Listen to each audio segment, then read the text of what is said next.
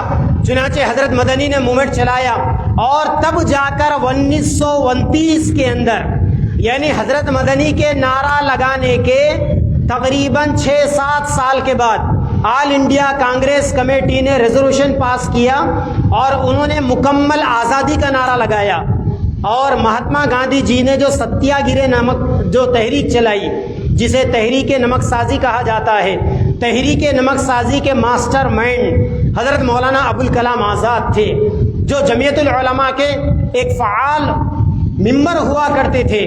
چنانچہ اس کے بعد 1944 کے اندر پورے ہندوستان میں جمعیت کی جانب سے، کانگریس کی جانب سے کوئٹ انڈیا موومنٹ چلا، ہندوستان چھوڑ دو تحریک۔ اس درمیان میں انگریزوں نے بہت کچھ کیا، کبھی انگریزوں نے شریعہ اپلیکیشن ایکٹ بنایا، اور کبھی انگریزوں نے شاردا کے نام سے ایک ریزولوشن لایا، طرح طرح کے انگریزوں نے حربے کھیلے، بہرحال ان کی چل نہیں سکی۔ حضرت مولانا حسین احمد مدنی رحمۃ اللہ علیہ ان چیزوں کو لیڈ کر رہے تھے۔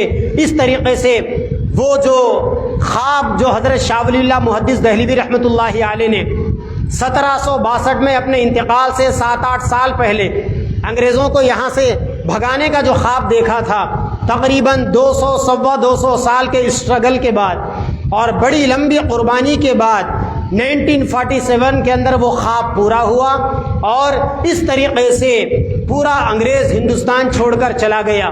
آپ کو معلوم ہونا چاہیے ہندوستان کی آزادی سے 90 سال پہلے، جبکہ 1857 کے اندر امبالہ کے اور شاملی کے محاذ پر علماء ناکام ہو گئے، اور ان کے علماء کے روحانی لیڈر اور ان کے استاذ ہوتے تھے، ان کے شیخ ہوتے تھے حضرت حاجی امداد اللہ مہاجر مکی رحمۃ اللہ علیہ، ہندوستان چھوڑ کر مکہ چلے گئے۔ ان کے شاگردوں نے کہا کہ حضرت اب کیا کریں گے، کیسا انگریزوں کے خلاف میں لڑیں گے، ہر جگہ ہم ناکام ہو رہے ہیں اور ہم تعداد میں بہت کم ہیں۔ آزادی سے 90 سال پہلے اس مرد قلندر نے کہا تھا، فارسی کا مقولہ ہے قلندر ہرچ گوید دیدہ گوید، اللہ والا جو بھی کہتے ہیں دیکھ کر کہتے ہیں۔ 90 سال پہلے حاجی صاحب نے کہا تھا کہ پیاروں آج تم پریشان ہو کہ انگریز کیسا جائے گا، آج تم پریشان ہو کہ آزادی کیسے ملے گی، لیکن یاد رکھنا ایک دن ایسا آئے گا دن کے اندر تم انگریزوں کے غلام رہو گے اور رات کے اندر اللہ تعالیٰ تمہیں انگریزوں سے آزادی دلائیں گے۔ 90 سال پہلے اللہ کے نبی نے فرمایا کہ بعض اللہ کے خاص بندے ایسے ہوتے ہیں، اللہ کے لال، لو اقسم علی اللہ لابرہ، اگر وہ اللہ کا نام لے کر قسم کھا لیتے ہیں تو اللہ پورا کر دیتے۔ 90 سال پہلے کی گئی پیشن گوئی، 90 سال پہلے بتائی گئی وہ بات، 14 اگست کو 1947 کو ہندوستان کی تاریخ نے وہ چیز دیکھی کہ 14 اگست کے دن میں اس دیش کے لوگ غلام تھے، اور آدھی رات کو رات میں 12 بجے نہرو جی نے پارلیمنٹ میں آل انڈیا ریڈیو پر اعلان کیا کہ ہم آزاد ہو گئے۔ اس آزادی کے 90 سال پہلے حاجی صاحب نے اعلان کر دیا، لیکن ایک طرف سارا دیش آزادی کا جشن منا رہا تھا، ٹھیک اسی طریقے سے جس طریقے سے آج 75واں امرت مہوتسو منایا جا رہا ہے، ٹھیک اسی موقع پر دلی کی چکا چوندنی سے دور کلکتے کے ایک اندھیرے والے کمرے میں گاندھی جی بیٹھے ہوئے تھے۔ ان کے پاس بعد میں نہرو اور ولبھ بھائی پٹیل گئے، ان کو منا کر دلی لے جانے کے لیے کہ اب آزادی مل گئی۔ گاندھی جی کہنے لگے کہ میں اس آزادی سے سیٹسفائی نہیں ہوں، یہ آزادی نہیں ہے، یہ بالکل صرف ستا کا، پاور کا ٹرانسفارمیشن ہوا ہے۔ یہ انگریزوں کے ہاتھوں سے یہ حکومت دوسروں کے ہاتھوں میں چلی گئی ہے۔ صحیح معنی میں آزادی اسی وقت ہوگی جب اس ملک میں رہنے والے ہر آدمی کے جان، مال، عزت اور آبرو کی گارنٹی ملے، جب اس ملک کے اندر لیڈروں کو جو فیسلٹیز دیے جاتے ہیں، دیش کے عام آزاد آدمی کو بھی وہ فیسلٹی دی جائے۔ صحیح معنی میں دیش اس وقت آزاد کہلائے گا جب اس دیش کے اندر ہر آدمی کا جو انکم سورسز ہے وہ بڑھنے لگے اور یہ دیش ساری دنیا پر کے نقشے پر، میرے بھائیوں ذرا سا اپنا جائزہ لیجئے، دیکھیے تو صحیح کہ کہیں ہم واقعی 75 سال کے یہ آزادی کے جشن منا رہے ہیں، یا 75 سال پہلے ہم نے آزادی کے نام پر ایک نئی غلامی کو اوڑھ لیا تھا۔ حضرت مولانا حکیم الامت مجدد ملت مولانا اشرف علی تھانوی رحمۃ اللہ علیہ نے فرمایا تھا کہ مسلمانوں کیا خوش ہوتے ہو جبکہ ہندوستان کی آزادی کے باضابطہ اعلان سے 4 سال پہلے حضرت اللہ کو پیارے ہو گئے، لیکن حضرت نے کہا تھا کہ تم آزاد تو ہو جاؤ گے برٹش کی گوری لومڑی سے، تم آزاد تو ہو جاؤ گے برٹش کی گوری لومڑی سے، لیکن اس دیش کے کالے ناک سے آزادی کے لیے تمہیں بڑی قربانیاں دینی پڑے گی۔ دراصل 1947 کے اندر ہم برٹش کی گوری لومڑی سے آزاد ہوئے تھے، اس کے بعد سے 75 سال کے اس دیش کے کالے ناک کی غلامی کا ہم شکار ہو گئے۔ یہی وجہ ہے کہ آج اس دیش کے اندر سپریم کورٹ بھی آزاد نہیں، پولیس آزاد نہیں، میڈیا آزاد نہیں، کوئی انسٹیٹیوشن آزاد نہیں۔ ہمارے ٹیکس پیئر کے پیسوں سے چلنے والے بچوں کی پارلے جی بسکٹ پر ٹیکس لگے، جہاں ربر کے اوپر شارپنر پر ٹیکس لگے، جہاں پنسل کے اوپر ٹیکس لگے، جہاں سکتا سے ایسا لوٹا جائے، جہاں ایک سال کے اندر لیڈروں کے اوپر، منسٹریوں کے اوپر دیش کے 22 لاکھ یا 30 لاکھ کروڑ کے بجٹ میں 5 لاکھ کروڑ کا بجٹ ختم کر دیا جائے، جہاں جس دیش کے اندر غریبوں کی غربت کا مہینے میں 5 کلو چاول یا 5 کلو گیہوں دے کر مذاق اڑایا جائے، اور اس دیش کے بڑے بڑے لیڈر 23 ہزار کروڑ کے جہازوں میں گھومیں، ان کے لیے سینٹرل وسٹا پروگرام بنائے جائے، ان کے لیے عدالتوں میں انصاف رسانی کے سارے ذرائع کو محدود کر دیا جائے، ان کی کوئی بات سننے والا نہ ہو، ان کی بات، ان کے دکھ درد پر کوئی انگلی رکھنے والا نہ ہو، جہاں ہر جگہ سکتا کا کھیل چلے۔ ظاہر بات ہے کہ اس کو آزادی تو نہیں کہا جاتا، لیکن پھر بھی اس کے باوجود وہ لوگ جو اپنے ہیڈ کوارٹر پر، وہ لوگ جو اپنے آفسوں پر کبھی ترنگا لہرانے کے لیے تیار نہیں تھے، آج اگر وہ لوگ حب الوطنی کے اظہار کے لیے، دیش بھکتی کے اظہار کے لیے، ترنگا لہرانے کے لیے ہر گھر ترنگا کا نعرہ دیتے ہیں تو یقیناً ترنگا لہرائیے۔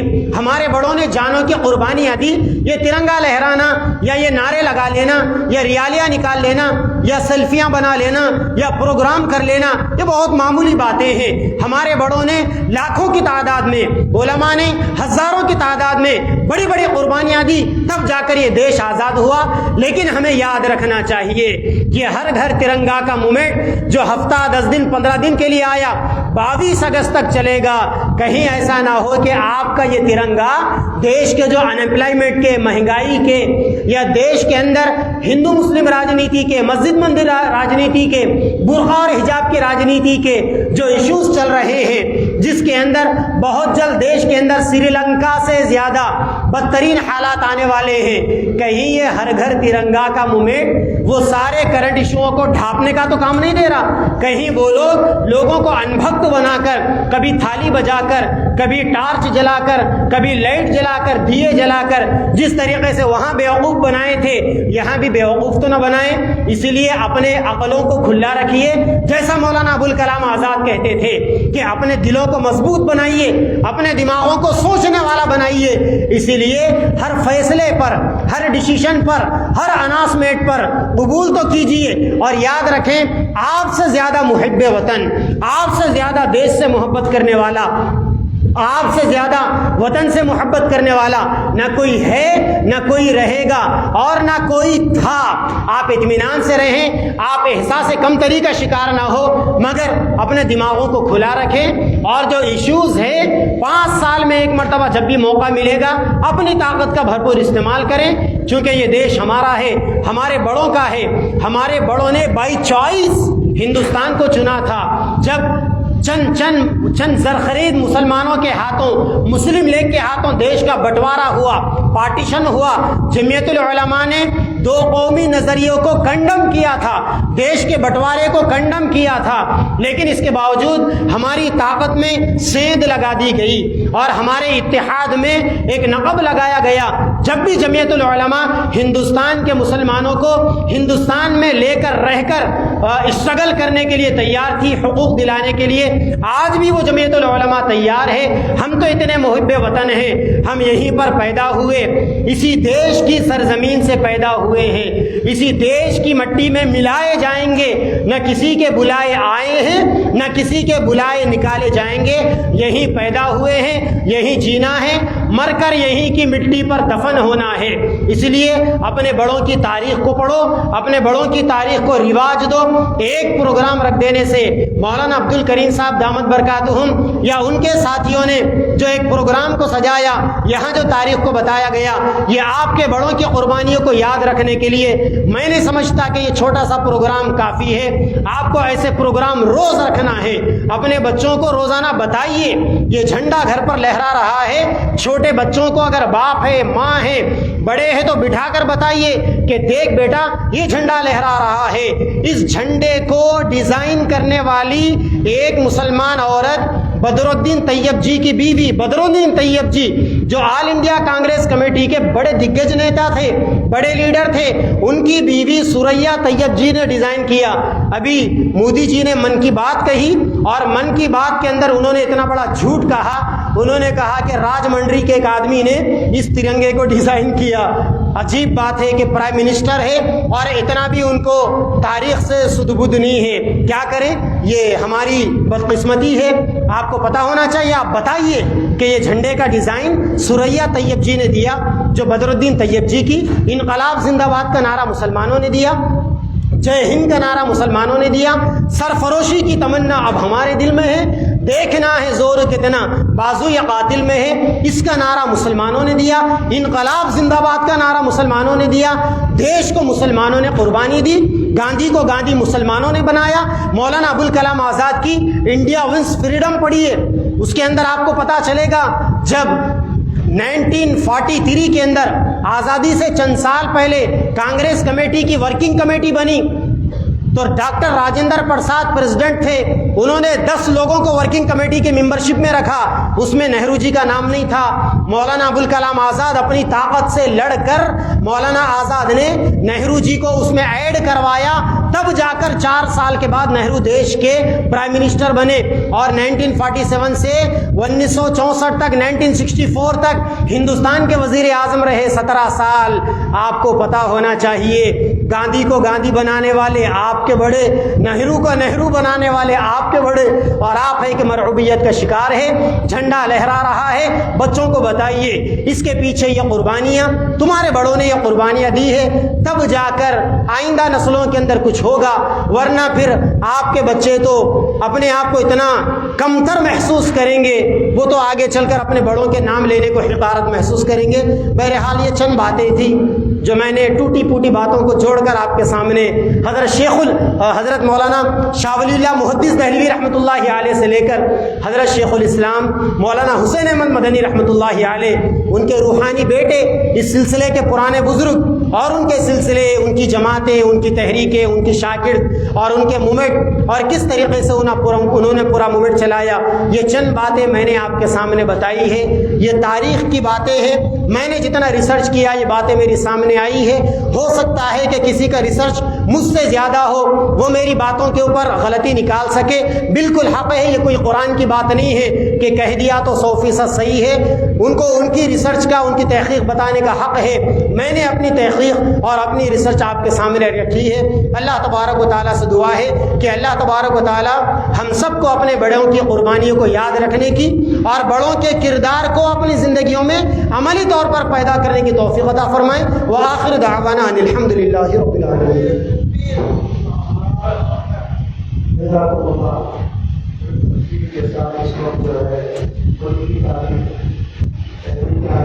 مسلمانوں کا جو